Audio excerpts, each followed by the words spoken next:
Media निकाल कर देखें, आपको पता चल जाएगा। और बांग्लादेश में आप देखें कि एक मुस्लिम लीडर को कत्ल करने के बाद कैसे लोग आपस में लड़ रहे हैं। क्यों? ये मुल्क का नुकसान हो रहा है और ये हाइब्रिड वारफेयर है। और पाकिस्तान का तो सभी ही जानते हैं, पाकिस्तान में सियासत में सियासी इस्तेकाम पैदा किया गया हुआ है, गैर सियासी इस्तेकाम पैदा किया गया हुआ है।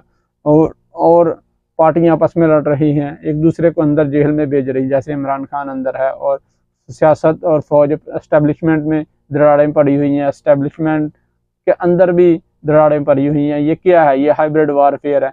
और ये हाइब्रिड वारफेयर ऐसे नहीं लॉन्च की गई, बहुत सोच समझ के लॉन्च की गई है। ये हमारे मुल्क हाइब्रिड वारफेयर में की जंग लड़ रहे हैं। इसके आगे चलते हैं। मजहब के नाम पर लड़ाया जाता है, जैसे पाकिस्तान, इंडिया, बांग्लादेश, हालिया जो वाक़या हुआ है इंडिया में, ये मजहब के नाम पर लड़ाया जा रहा है। ये भी हाइब्रिड वारफेयर है, सियासत के नाम पर जो पाकिस्तान में चल रहा है अभी।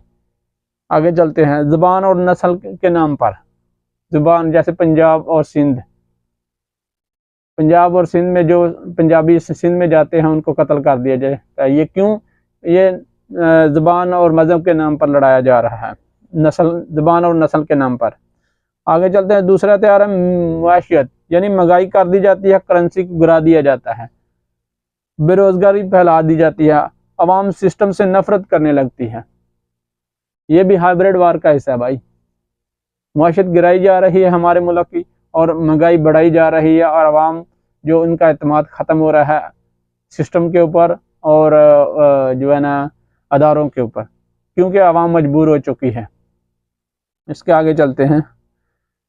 और मुल्क खुद ही कमज़ोर हो जाता है। तीसरा हथियार आता है सियासत और इंतशार।